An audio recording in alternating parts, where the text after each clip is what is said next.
Trading हा बिझनेसच पैशाचा आहे भावांनो. बट मार्केटमध्ये तुम्हाला पैसा कमवण्यापेक्षा पैसा सेव्ह कसा ठेवायचा ह्या जर गोष्टी जर प्रॉपर कळाल्या तर मार्केटमध्ये तुम्ही नक्की सक्सेसफुल होऊ शकता. भावांनो, मी तुम्हाला एक डार्क रियालिटी सांगणार आहे. याच्यामध्ये जर बघितलं आपण, तुम्ही जर जेव्हा फंड ऍड केला तर तुम्हाला फंड ऍड केल्याच तुम्हाला हे माहित पाहिजे की माझ्या याच्या मागं टार्गेट किती घेणार आहे मी आणि एसएल किती घेणार आहे आणि माझी एसएल घ्यायची किती कॅपॅसिटी आहे.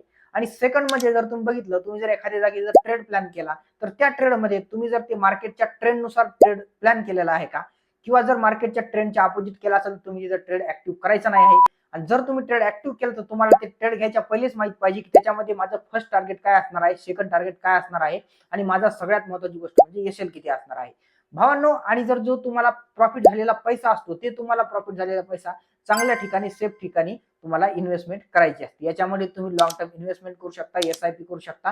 ह्या गोष्टी तुम्ही चांगल्या प्रकारे फॉलो करून याच्यामध्ये सुद्धा थोडा थोडा अमाऊंट तुम्ही पैसा तुमचा इन्क्रीज करू शकता प्रॉफिट झालेला. आणि भावांनो, अशाच इम्पॉर्टंट अपडेटसाठी आपल्या पेजला फॉलो आणि शेअर नक्की करा.